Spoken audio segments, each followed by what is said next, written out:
어느 날 직장 상사인 박상무님이 갑작스러운 출장으로 자리를 비우며 작은 상자 하나를 내게 건넸다. 김대리, 너 내 아내가 오면 이걸 좀 전해줘, 부탁하네. 나는 상자의 용도나 내용물을 묻지 않고 맡아두었다. 하지만 퇴근 시간이 다 되어가도록 상무님의 아내는 나타나지 않았다. 결국 비상 연락망을 확인하고 상무님의 집으로 전화를 걸었다. 안녕하세요. 저는 김영수라고 합니다. 박상무님께서 급히 출장 가시면서 사모님께 전해달라고 맡기신 물건이 있는데 아직 안 오셔서 연락드렸습니다. 어머, 제가 오늘 정신이 없어서 깜빡했네. 정말 죄송해요. 지금 당장 갈 테니 조금만 기다려 주실 수 있을까요? 네, 그럼 기다리고 있겠습니다. 전화를 끊고 나서 생각해보니 차라리 퇴근길에 직접 가져다 드리는 것이 나을 것 같았다. 다시 전화를 걸어 제안을 드리자 그녀는 미안해하면서도 고마워했다. 정말 죄송해요.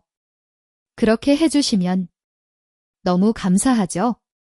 그녀가 사는 곳을 모르니 이름 만들어도 알 법한 고급 아파트였다.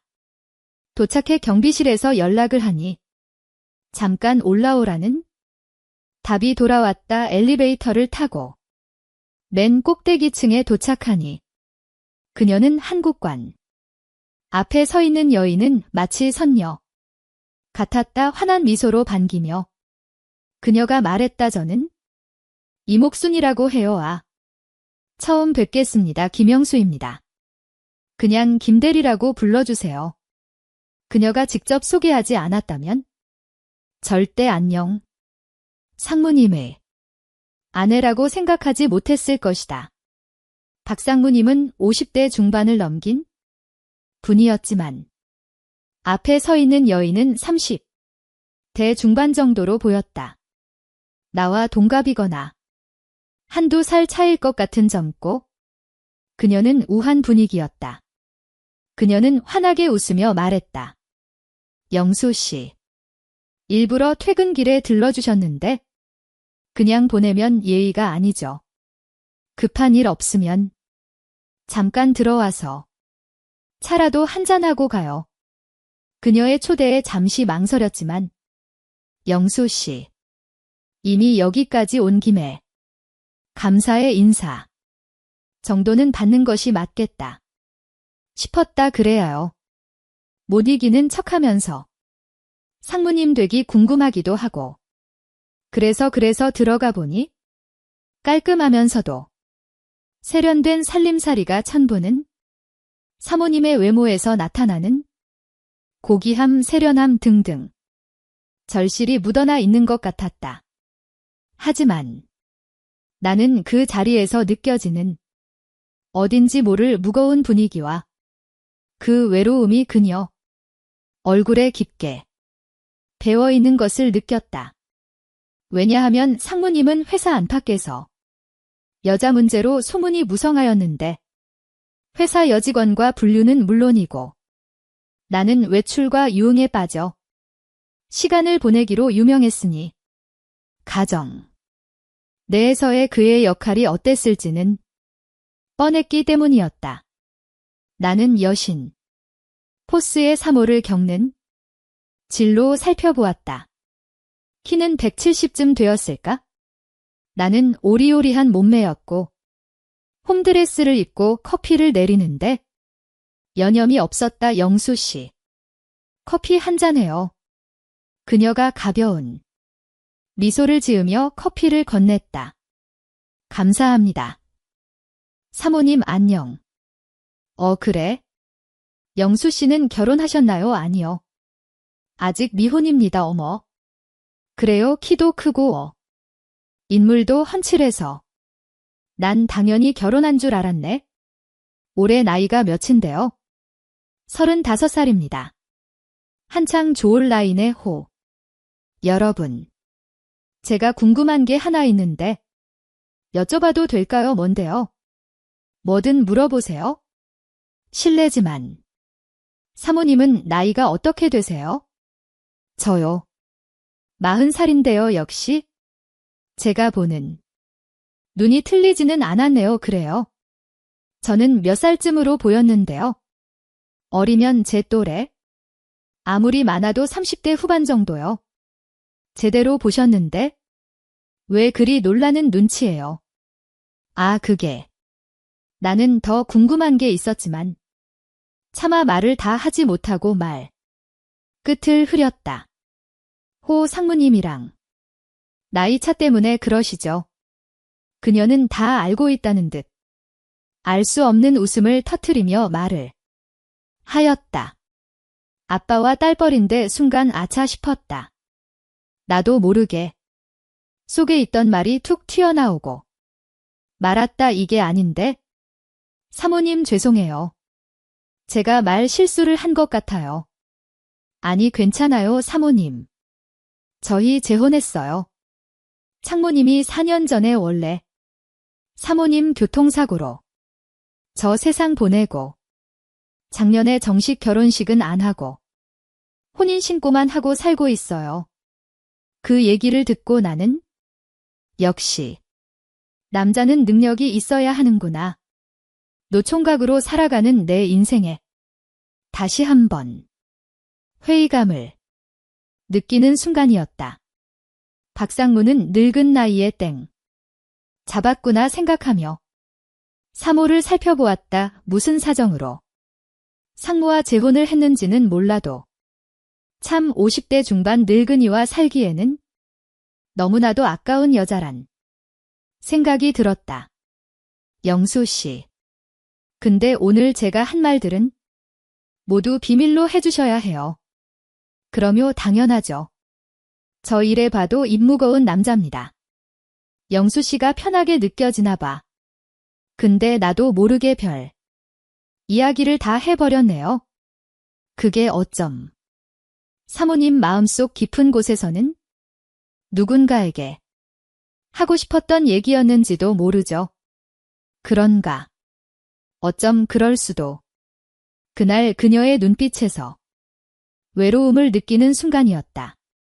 커피를 다 마시고 집을 나섰는데 그녀는 엘리베이터 앞까지 나와 배웅을 하는데 그날의 만남은 나에게 큰 여운을 남겼다. 사모님을 다시 보게 된 것은 그리고로부터 한 달 후 백화점에서였다. 여자친구 생일 선물을 구입하고 나오던 중 맞은편에서 오는 늘 신한 어느 여인과 마주쳤다.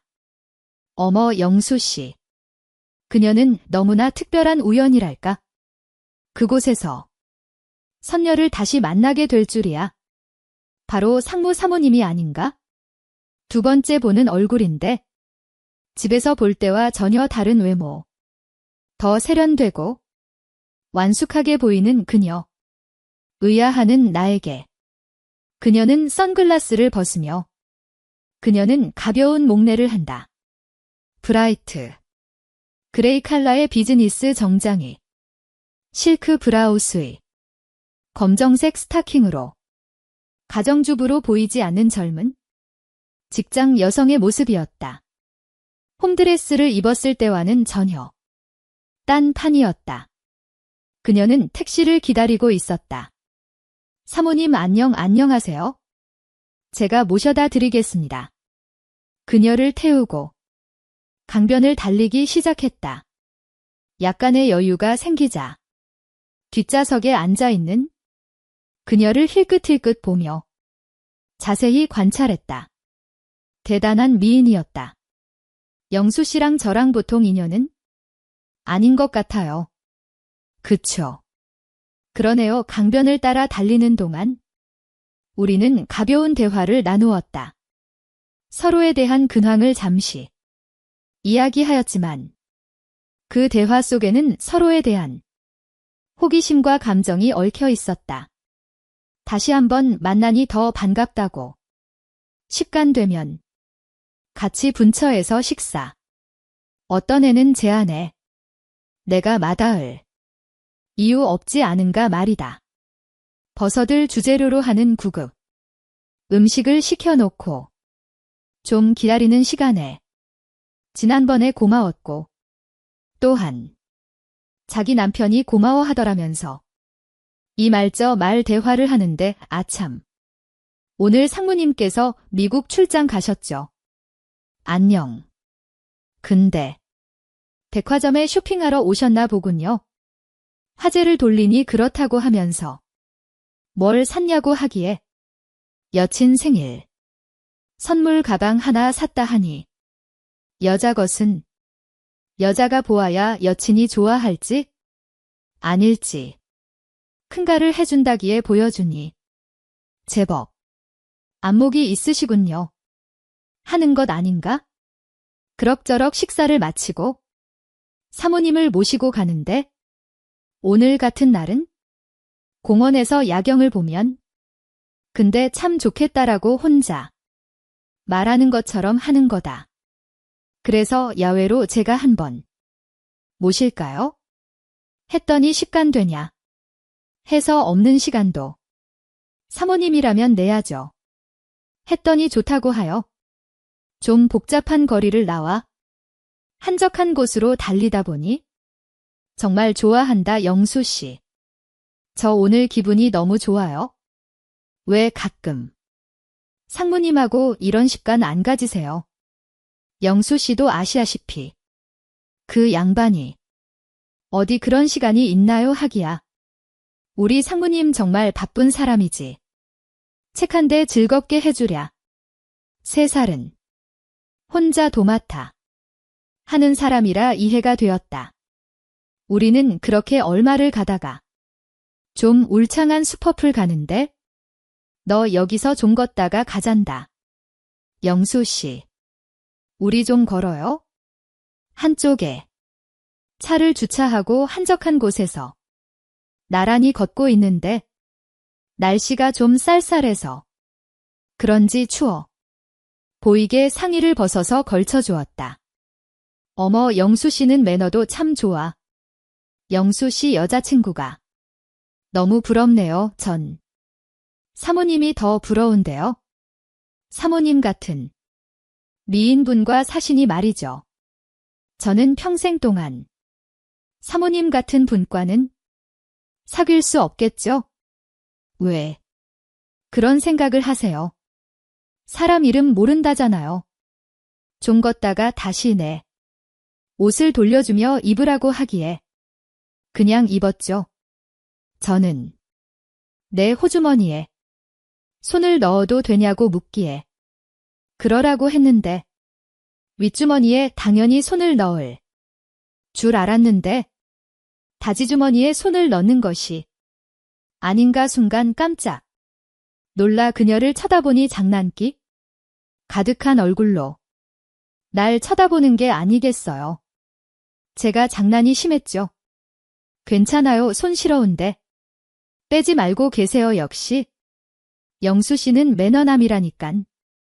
한참 걷다가 좀 어색해서 나도 주머니에 손을 넣으니 자연히 손을 붙잡게 되었고 손을 붙잡고 걷다 보니 언제부터인가 서로가 가슴이 두둥거리는 심장박동 소리가 들리는 듯 긴장감이 느껴졌다. 그러다가 내가 먼저 상무님은 사모님 같은 분하고 사니 좋겠다 했더니 고백 아닌 고백을 한다 좋으면 뭐 하냐고. 허구한 날 늦게 아니면 출장 갔다 와서 피곤하다고 자버리니 한참 좋아할 나인데 정말 화가 난다고 푸념을 늘어놓는다. 그렇게 한참 동안 얘기를 나누다가 집까지 바래다 주었다. 영수 씨. 오늘 있었던 일도 우리 둘만의 비밀이에요. 그럼요 당연하죠. 사모님, 우리 다음에 또 볼 수 있을까요? 아마 두 사람이 진짜 인연이라면 가족도 볼 수도 있겠죠? 어느 날, 퇴근 후 집에서 쉬고 있었는데 상무님이 돌아가셨다는 연락이 왔다. 며칠 전까지만 해도 중국 출장 때 수행비서로 다녀온 나였는데 갑작스러운 상무님의 비보에 나는 너무나 당황스러웠다. 검은색 정장으로 갈아입고서 장례식장으로 향했다. 장례식장에 도착해보니 영정사진이 놓여져 있었고 그 옆에 검은색 한복을 입고서 울고 있는 사모님과 전처 사이에서 나온 아들과 딸도 보인다. 사모는 얼마나 울었는지 두 눈은 퉁퉁 부어 너무나 안쓰러웠다. 창모님은 교통사고를 당해 이틀 만에 돌아가셨는데 그 인사과 여직원도 그 차에 타고 있었다는 거다. 일요일인데 왜 등산복 차림으로 두 사람이 같이 있었는지 이미 알만한 사람은 다 알고 회사에서도 말이 많았다. 안녕 영수 씨. 혹시 내일 식간 있어요? 상무님이 돌아가시고 6개월 뒤 어느 날 뜻밖의 전화가 왔다. 사모님 전화였다. 무슨 일이세요? 하고 물었는데 그건 만나서 이야기하면 안 될까요? 암튼 둘만의 비밀이란 것만 아시고 괜찮은 시간만 말해주세요. 하고 이유도 없이 무턱대고 날 만나고 싶다는 거다. 그럼 저녁을 함께 먹으면 어떨까요? 너무 좋아요. 무슨 일인지 궁금하면서도 기분이 들뜨고 좋았다. 이제 그녀는 유부녀가 아니라 과부가 아니던가. 언제든지 잘 될 수도 있는 남녀 관계란 생각에 한시라도 빨리 만나보고 싶었다. 어떻게 변했을까? 그 미모만큼은 여전하겠지? 드디어 만났다. 사모님 타세요. 금요일 저녁 6시. 그녀를 태우러 집까지 갔다. 초가을이지만 혹시 일찍 나와 기다린다면 내가 너를 좋아하지 않을까? 하는 마음에서 10분의 여유를 두고 약속 장소에 도착을 하니 내가 좋아하는 스커트에 검정 스타킹을 신고 환하게 웃으며 날 반겼다. 큐.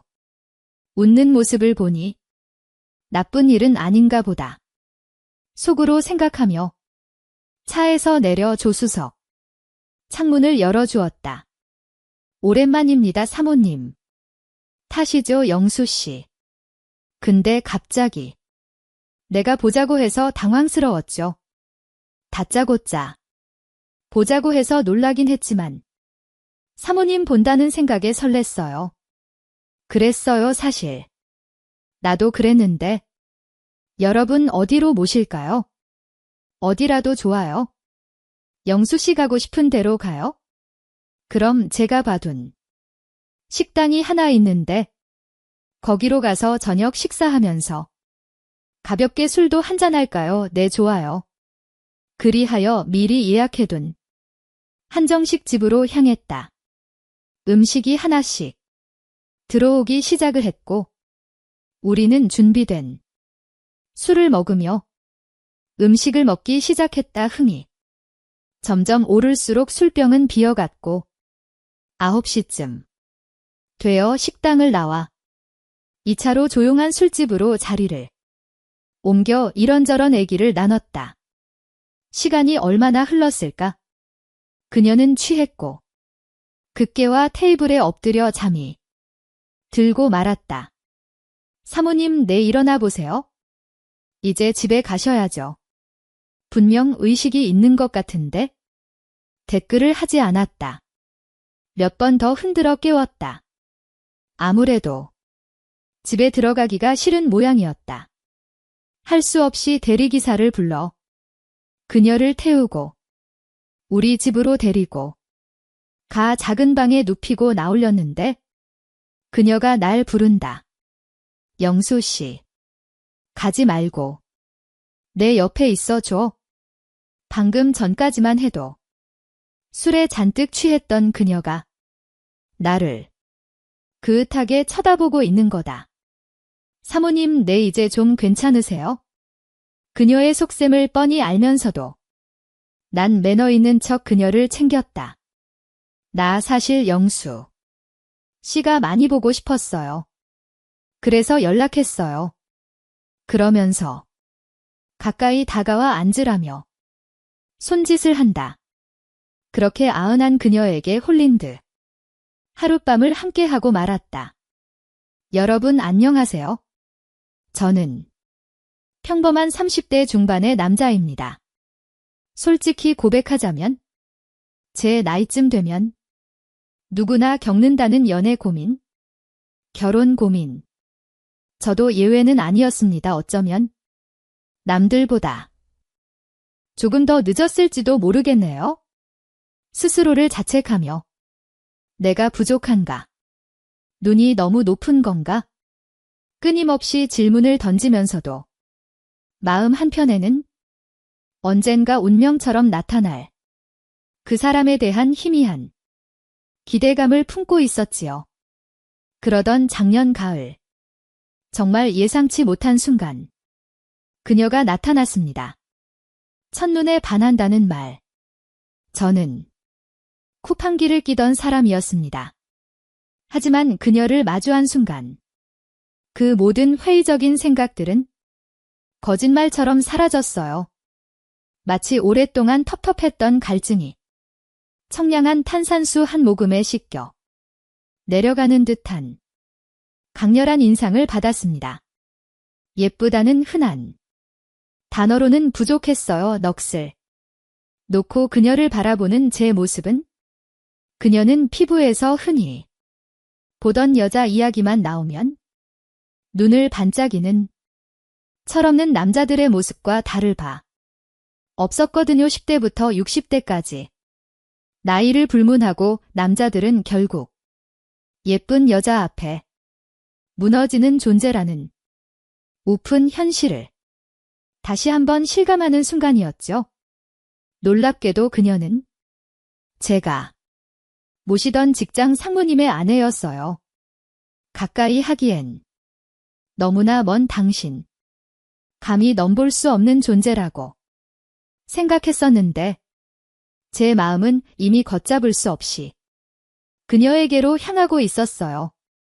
저 여자를 내 여자로 만들고 싶다. 본능적인 욕망이 끌어올랐거든요. 얼마 후 그녀는 상무님께서 갑작스러운 사고로 세상을 떠나셨다는 비보가 들려왔습니다.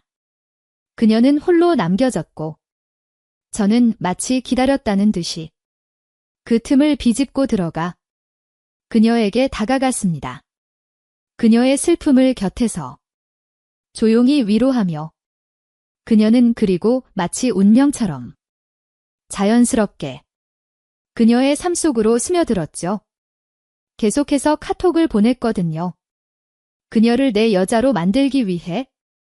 정말이지. 수단과 방법을 가리지 않았어요. 2달이라는 짧은 시간 동안 저는 기적처럼 그녀를 제 옆에 두는 데 성공했습니다. 지난 6개월은 꿈만 같았습니다. 세상이 온통 핑크비드로 물든 듯했고 저는 매일매일이 설렘과 행복으로 가득했습니다.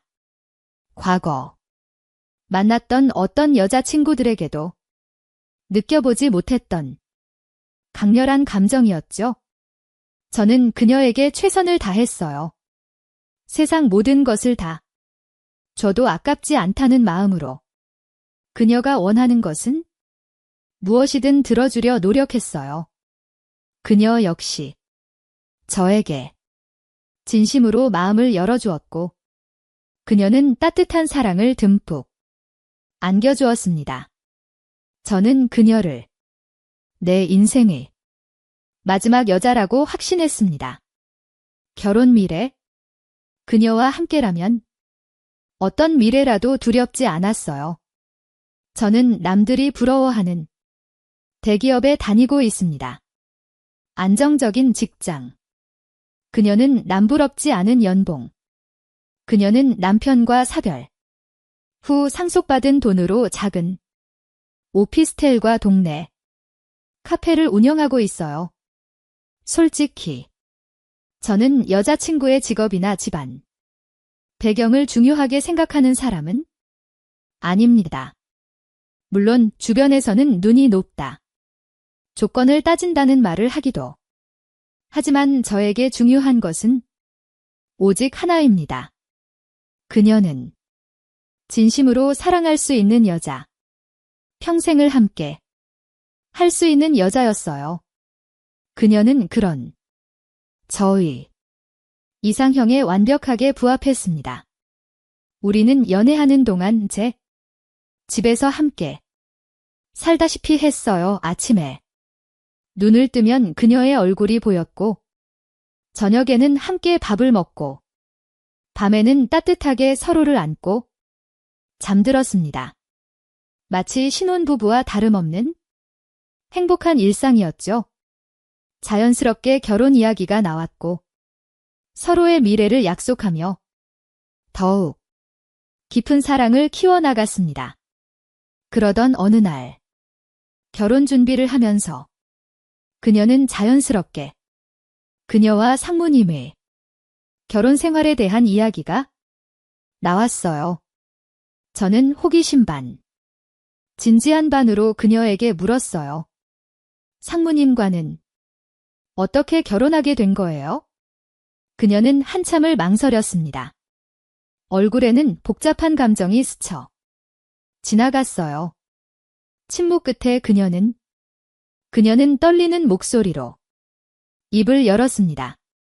더 이상 영수 씨한테 거짓말하고 싶지 않아. 그녀는 숨을 깊게 들으시고 그녀는 마치 무거운 짐을 내려놓듯 자신의 과거를 털어놓기 시작했습니다. 그녀는 상무님 단골 가게 아가씨였어요.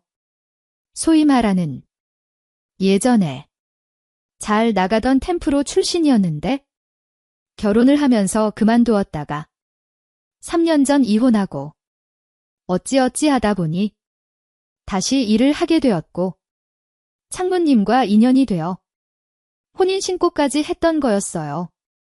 그녀의 고백을 듣는 순간 저는 망치로 머리를 얻어맞은 듯 멍해졌습니다. 세상이 무너지는 듯했고 머릿속은 하얗게 비어버렸습니다. 믿을 수 없었습니다.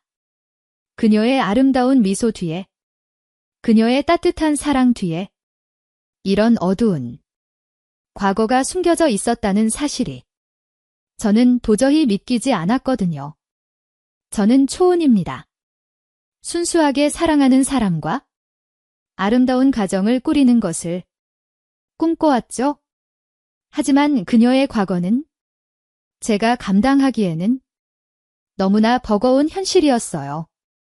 그렇다고 그녀를 쉽게 포기할 수도 없었습니다. 지난 6개월 동안 그녀와 함께 했던 행복했던 시간들, 서로에게 느꼈던 깊은 사랑은 결코 거짓이 아니었으니깐요. 저는 여전히 그녀를 사랑하고 그녀 또한 저를 진심으로 사랑한다는 것을 알고 있습니다.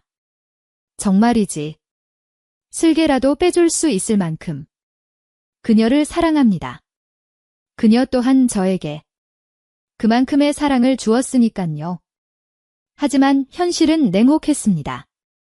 그녀의 과거는 결코 쉽게 덮고 넘어갈 수 있는 문제가 아니잖아요. 지금 제 머릿속은 너무나 복잡해요. 사랑과 현실, 과거와 미래, 혼란스러운 감정들이 뒤섞여 갈피를 잡을 수 없습니다. 그녀의 과거를 모른 척하고 결혼을 강행할 수도 없고 그렇다고 이 사랑을 포기하고 그녀를 떠날 수도 없잖아요. 정말이지 어떻게 해야 할지 모르겠네요.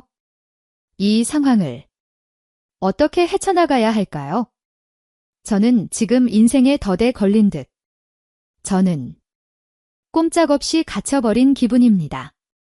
사랑은 서로를 마주 보는 것이 아니라 같은 방향을 바라보는 것이다. 두 사람의 사랑은 과거에 얽매이는 것이 아니라 함께 미래를 만들어가는 여정임을 기억하라는 의미입니다. 같은 목표와 가치를 공유하며 함께 나아가는 것이 중요합니다.